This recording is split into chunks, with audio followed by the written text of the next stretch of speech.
You pull into the parking lot, you sit in your car for an extra minute.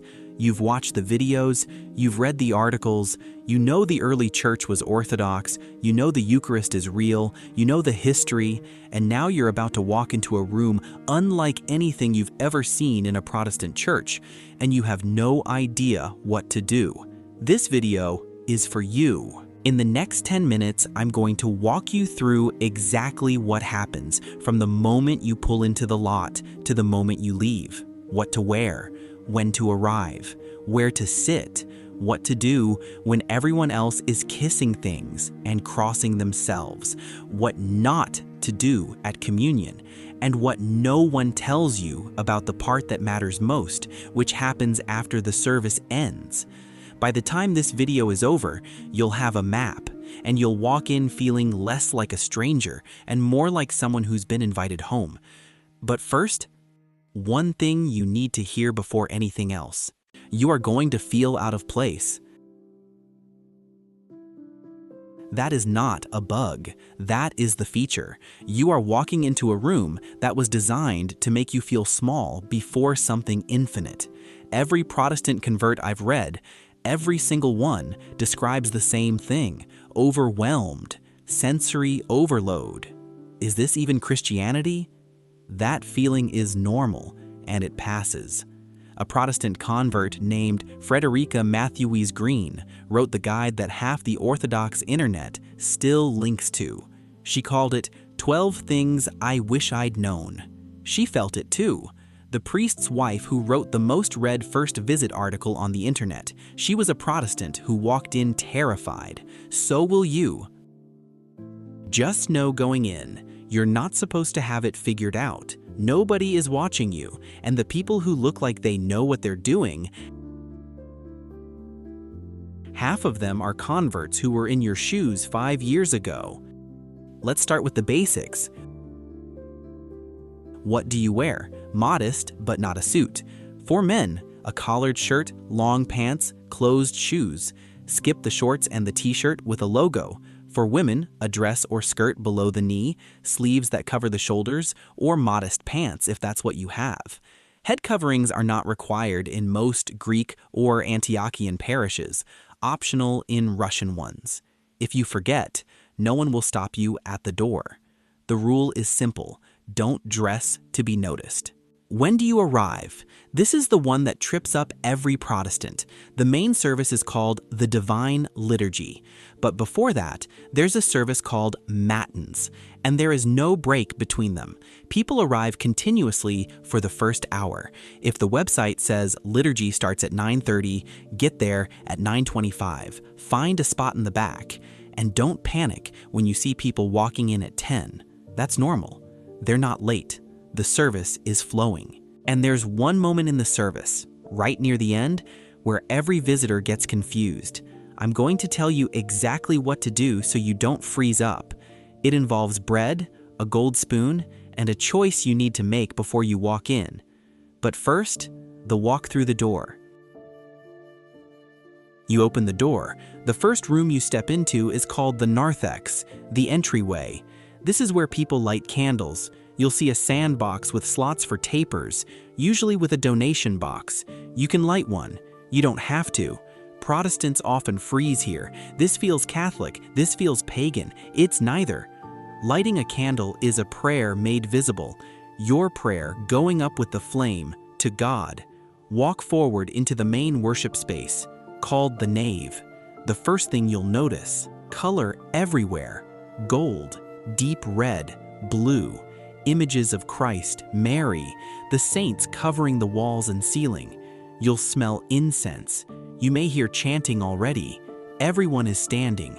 There may be a few chairs along the walls for the elderly. Those are not for you unless you physically need them. The faithful venerate the icons as they come in. They stand before the icon, make the sign of the cross, bow, and kiss it, usually on the hand or the feet, not the face. You don't have to do this. Watch or don't. No one expects a visitor to do it perfectly. Then find a spot. Back is fine. Side is fine. Any spot is fine. Stand there. Breathe. Let it wash over you. And when you're ready to cross yourself, because you probably will, eventually, remember, Orthodox cross, right to left, not left to right. Thumb and first two fingers pressed together, representing the Trinity. The other two fingers pressed to the palm, the two natures of Christ, the human and the divine. Even the hand preaches the faith. Here's what you need to know about the liturgy itself. About 75% of it is sung, not a worship band, a choir, or a single chanter leading the congregation in ancient melodies, usually without instruments. You're not going to know the words. That's fine. Just listen. The same prayers, in the same order, have been sung in this room for 1700 years. You're not watching a performance. You're stepping into a river that's been flowing since the apostles. The priest will face east, the same direction as the congregation, for most of the service. He's not performing for you. He's leading you toward Christ. He turns around only to bless, to preach, or to carry the gospel into the people. You'll hear the Nicene Creed, the one every Christian tradition confesses. One small warning: if you grew up Catholic or Lutheran or Anglican, you may by force of habit say, "and the Son," when the creed gets to the Holy Spirit. Orthodox don't say that phrase. It was added to the creed in the West 600 years after it was written, so when everyone else stops and you keep going, you'll be alone.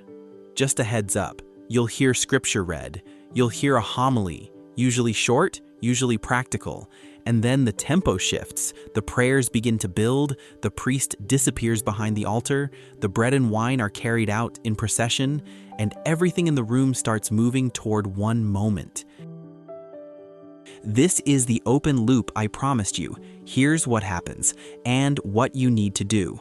Near the end of the service, the priest emerges from the altar holding a gold chalice. He says, "With the fear of God, with faith and love, draw near." The faithful line up. They approach one by one, arms crossed over the chest, and receive a small piece of wine-soaked bread from a gold spoon. That is the body and blood of Christ. If you are not Orthodox, you do not approach the chalice. I know how that sounds. It feels exclusionary. It isn't meant to be.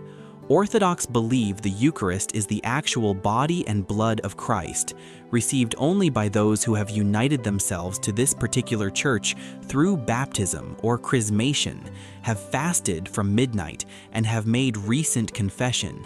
It is not a visitor's rite. It is a family meal. But here is what you can do, and what you should do. As the line finishes, an altar server stands to the side holding a basket of bread. This is not the consecrated Eucharist. This is called antidoron, Greek for instead of the gifts. It is blessed bread offered to everyone present, Orthodox or not. Step forward. Take a small piece. Eat it. It's a sign of fellowship. The church saying to you, you are not a stranger here. If you're not sure where the basket is, just watch the line and follow it. Someone will hand you a piece.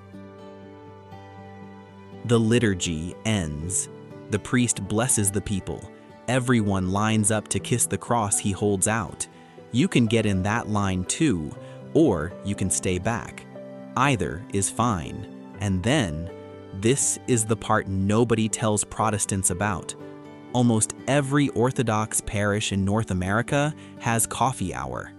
A downstairs room, a fellowship hall, a basement, food, coffee, Greek pastries or Russian pierogi or Arabic sweets depending on the parish. Go. This is where you'll actually meet people. This is where the priest will come find you. Introduce yourself to Father. That's how he's addressed, Father, plus his first name, never just his first name alone. Tell him it's your first visit. He will not pressure you. He will probably give you his card and say, come back, come ask questions, come for inquirer's class. That's it. No altar call, no card to fill out, no follow-up text chain, just an invitation. One last practical question. Which Orthodox church do you visit? You may see Greek, Russian, Antiochian, OCA, Romanian, Serbian, Bulgarian parishes all in the same city. Here's what you need to know. They are all one church. Same faith, same creed, same Eucharist.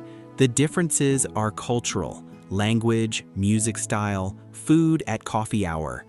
A priest from a Greek parish can serve at an Antiochian altar. They are in full communion with each other.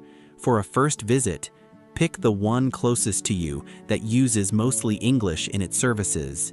Antiochian and OCA parishes tend to be heavily English. Greek and Russian vary. Most parishes list their languages on their website. If in doubt, call the parish office on a weekday and ask. The secretary will be delighted you called. So here's what I want you to hear before you go. You will walk in and feel lost for the first 10 minutes. Then something will shift. The chanting will stop being noise and start being prayer. The incense will stop being strange and start being home. You'll stop watching your feet and start watching the altar. And somewhere, maybe at the cherubic hymn, maybe when the doors open and the chalice comes out, maybe just when you taste the antidoron, something old and true is going to reach through 1700 years and touch you. You don't need to have it figured out. You don't need to cross yourself correctly. You don't need to know when to bow. You just need to walk through the door. The church has been waiting for you a long time. Come and see.